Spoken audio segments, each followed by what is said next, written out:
오늘 하나님께서 우리에게 주신 말씀은 히브리서 2장 1절부터 4절까지의 말씀입니다. 제가 읽겠습니다.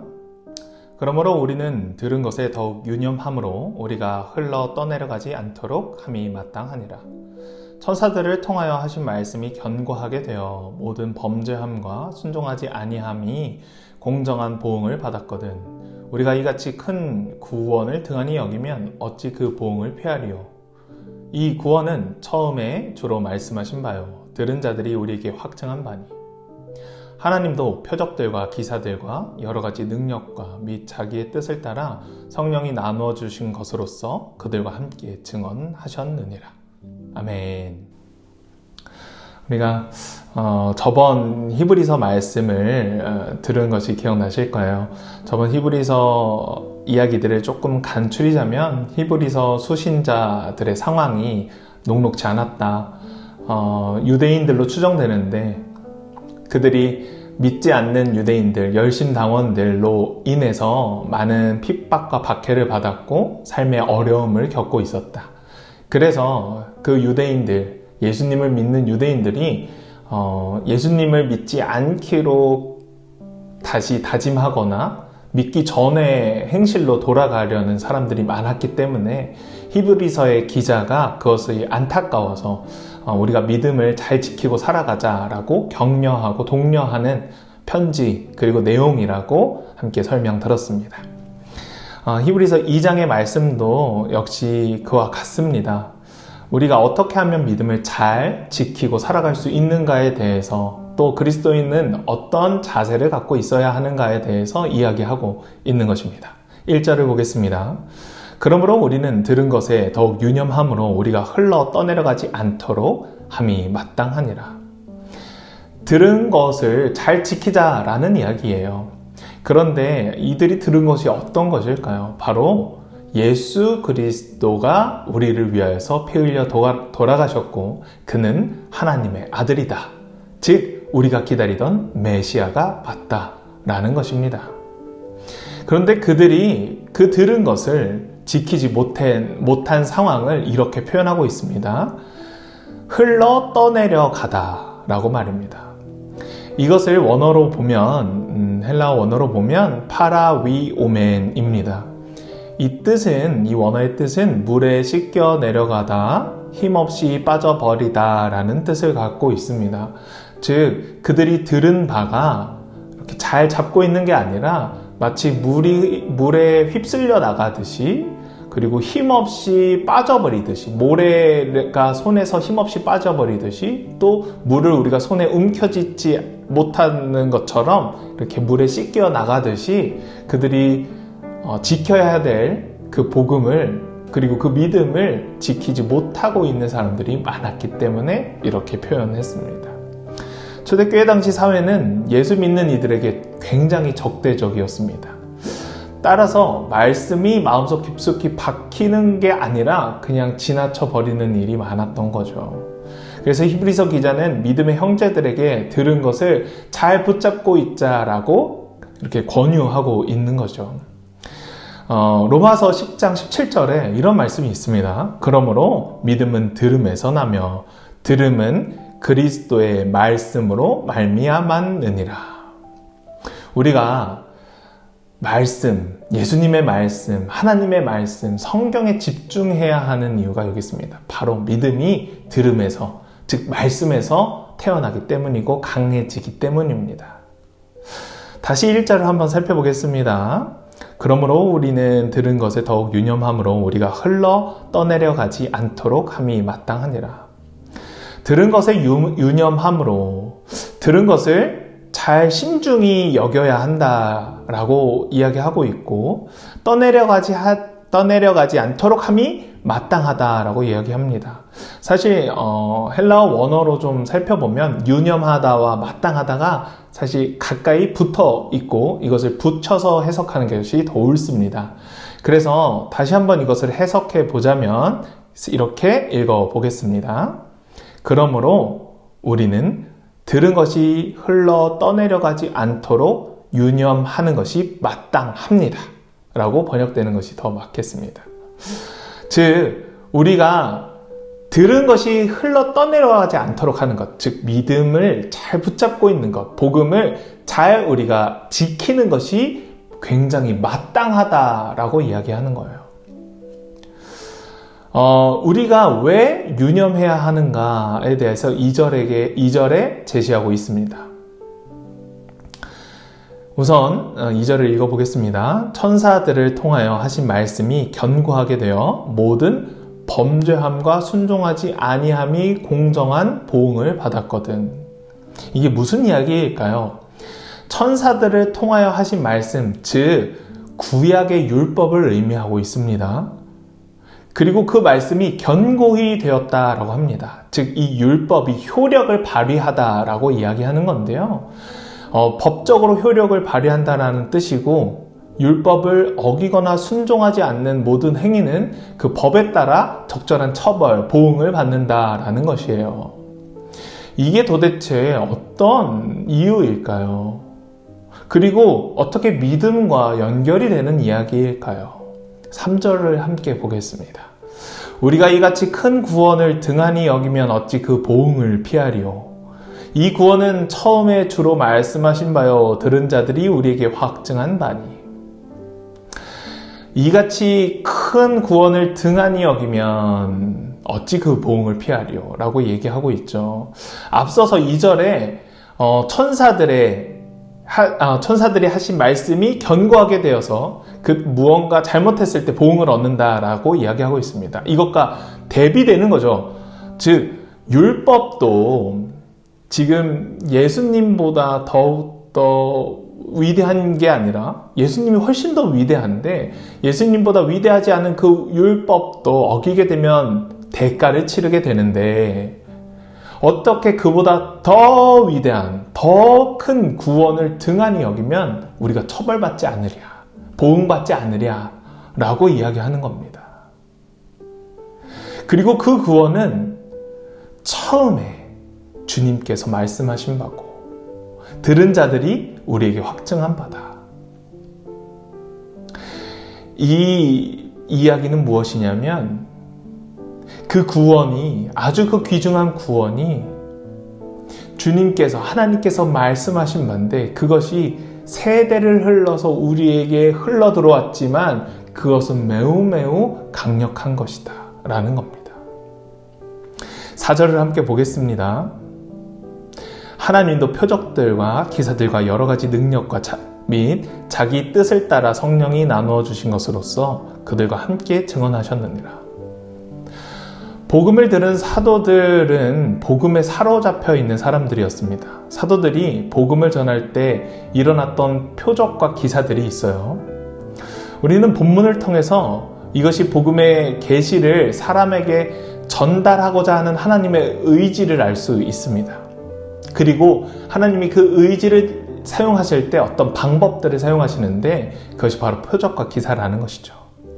중요한 것은 하나님이 본인의 뜻, 하나님의 뜻에 따라서 성령을 통해 나눠주신 것이고 그 복음을 듣고 전하는 자들과 함께 사용하셨다라는 거예요. 하나님은 언제든지 자기의 뜻에 합당한 범위 안에서 성령의 은사를 베푸시곤 합니다. 중요한 것은 성령을 통해서 그 성령이 주신 은사의 목적이 있는 것이 아니라 은사 행위적인 목적이 있는 것이 아니라 그 은사가 사용되어져야 했던 목적에 있는 거예요. 왜 은사를 사용하셨을까요? 왜 표적과 기사를 사용하셨을까요? 하나님이 표적과 기사를 통해서 하나님의 위대함을 표출하시기 위해서였을까요? 아니요. 하나님 그 존재 자체를 사람들에게 알리시기 위함이었습니다. 즉 구원의 목적은 구원의 목적을 달성하기 위함이었다는 거죠. 우리가 흔히 이것을 이렇게 오해할 수 있습니다. 하나님께서 베푸신 기적과 표적이 마치 하나님의 복음의 끝인 것처럼 말입니다. 우리가 살아가야 하는 이유가 바로 복음이 아니라 그 표적과 기사가 일어나는 것에 집중되어 있는 우리의 삶을 보듯이 말입니다. 우리는 믿음이라는 것을 지키기 위해서 혹은 믿음 생활을 할 때에 어떤 것에 목표점을 두고 하는가라는 질문을 해야 하는 것이죠. 그래야 흔들리지 않을 수 있습니다. 히브리서 기자는 복음으로부터 벗어나는 것, 예수 그리스도로부터 벗어나는 것에 대한 모든 것을 차단하고자 했습니다. 경계해야 한다고 이야기하는 것입니다. 그것이 표적과 기사여도 우리는 분명히 복음으로부터 벗어난다면 유념해야 하고 경계해야 하는 것이죠. 어려움과 고난은 항상 우리의 삶 속에 찾아옵니다. 그 삶 속에서 우리가 잃지 않아야 하는 것, 경계를 늦추지 않아야 하는 것은 바로 우리가 복음으로부터 멀어지고 있는가 혹은 멀어지지 않는가에 대해서 계속 유심히 살펴보아야 하는 것입니다. 신앙생활을 벗어버리고 싶다라는 상황이 옵니다. 우리는 그 유혹을 언제나 맞닥뜨릴 수 있습니다. 그래서 그 유혹에 실족하여 넘어지는 사람들도 매우 많습니다. 우리는 오늘 성경을 통해서 우리가 굳건히 붙잡아야 하는 것이 어떤 것인지 확실히 하나는 알게 되었습니다. 그것이 무엇이냐면 바로 말씀입니다.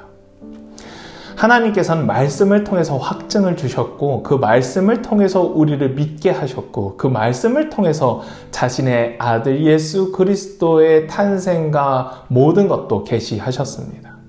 그러니 우리가 흔들릴 때 또한 말씀에 사로잡혀 있어야 한다는 것이죠. 여러분에게 고난이 있을 것입니다. 하나님께서는 우리의 삶 속에서 고난도 주시고 또 기쁨도 주시고 평안도 주십니다. 그러나 우리는 그 모든 것 안에 숨겨져 있는 하나님의 뜻을 발견해야 합니다. 하나님은 우리를 구원하시기 위해 끊임없이 소리치고 계십니다. 그러니 사랑하는 한양제일교회 성도님들의 삶 속에서도 하나님은 끊임없이 소리치고 계십니다. 나의 사랑하는 아들아, 나의 사랑하는 딸아, 내가 너를 사랑한다. 그러니 나를 신뢰하고 나를 예배하고 나를 찬양하고 나를 섬겨라. 내가 보낸 예수 그리스도를 믿어라. 그의 말을 믿고 그를 따라라. 라고 말입니다. 우리가 어떤 상황에 있든지 복음을 외면하는 것이 아니라, 말씀을 버리는 것이 아니라, 신앙을 버리는 것이 아니라, 그 신앙 속에서 숨겨진 하나님의 참된 뜻을 발견하고 그 뜻에 우리의 목숨을 걸고 나아가는 저와 여러분이 되기를 주님의 이름으로 축원합니다. 영원한 하늘의 소망을 두는 저와 여러분이 되었으면 좋겠습니다. 이 땅의 유한함같이 하나님 이외에 이 땅에 정말 화려하고 우리를 유혹하는 그 유한한 가치가 아닌 무한한 하나님을 신뢰하며 나아가는 저와 여러분이 되기를 주님의 이름으로 축원합니다. 우리 함께 기도하겠습니다. 사랑의 하나님, 오늘도 말씀을 통해서 우리의 흔들리고 어려운 삶 속에서도 우리가 아버지 하나님의 말씀을 굳건히 붙잡고 살아가야 되는 것에 대해서 생각해 보았습니다. 고통당하고 있는 많은 사람들이 있습니다. 그들이 지금 당장 힘들어서, 그리고 삶이 너무 괴로워서 하나님을 믿는다는 것, 신앙한다는 것, 교회에 다닌다는 것, 믿음 생활을 한다는 것을 놓치고 살아갈 때가 있고, 지금 그 선택의 기로에 서 있는 사람들도 있습니다. 우리가 말씀을 통하여서 하루하루를 세워질 때마다, 그 기로에 설 때마다 아버지 하나님, 세상을 선택하는 것이 아니라, 단순한 나의 평안과 안락을 선택하는 것이 아니라 하나님의 귀한 말씀에 따라서 그 말씀에 순종하는 선택을 할 수 있게 도와주시옵소서. 우리가 믿음을 버렸을 때, 아버지 하나님께서 주신 그 큰 은혜를 버렸을 때 어떠한 보응을 받는지 우리는 잘 알고 있습니다. 그러니 하나님, 우리가 하루하루 경계하게 하시고 유념하게 하시고 우리의 삶을 되돌아보게 하셔서 우리가 말씀에 순종하고 말씀을 따라가는 성도가 될 수 있게 도와주시옵소서. 또한 삶 가운데 많은 어려움 속에 있는 우리의 지체들이 있습니다. 그 지체들을 우리가 잡아주고 그를 위해서 기도하고 그를 위해서 우리가 중보하는 성도와 지체들이 될 수 있게 도와주시옵소서. 우리 사랑하는 한양제일교회 공동체를 아버지 하나님께서 붙잡아 주셔서 슬퍼하는 이들을 위로하게 하시고 그들과 함께 이 어려운 땅을 걸어나가게 도와주시옵소서. 그래서 하나님이 원하시는 그 참뜻을 이루어나가게 도와주시옵소서. 또한 아버지 하나님, 여러 가지의 질병으로 어려워하는 사람들이 있습니다. 또한 경제적인 상황으로 어려워하는 사람들이 있습니다. 그들에게 낙담하지 않게 그들의 상황을 움직여 주시고 아버지 하나님이 그들을 아버지 하나님의 품으로 인도하시기 위하여 사용하셨던 기적과 표적 또한 보여주시옵소서. 그래서 우리가 그 기적과 표적에 휘둘리지 아니하고 하나님의 참된 뜻을 발견하고 다시 여호와께 돌아오는 한양제일교회 성도가 될 수 있게 도와주시옵소서. 오늘도 힘든 삶을 살아가고 있는 모든 이들을 위로하여 주시고 우리의 아픈 곳에 아버지 하나님의 능력의 팔로 친히 안수하셔서 그들을 치유하여 회복시켜 주시옵소서. 오늘도 믿음의 어려운 싸움을 살아가고 있는 우리 한양제일교회 성도님들 한 명 한 명을 아버지 하나님 기억하여 주시고 그들의 삶 가운데 새 힘을 불어 넣어주셔서 그들이 지치지 않고 믿음 생활 할 수 있게 도와주시옵소서. 언제나 우리를 사랑해 주시는 예수님의 이름으로 기도드립니다. 아멘.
you.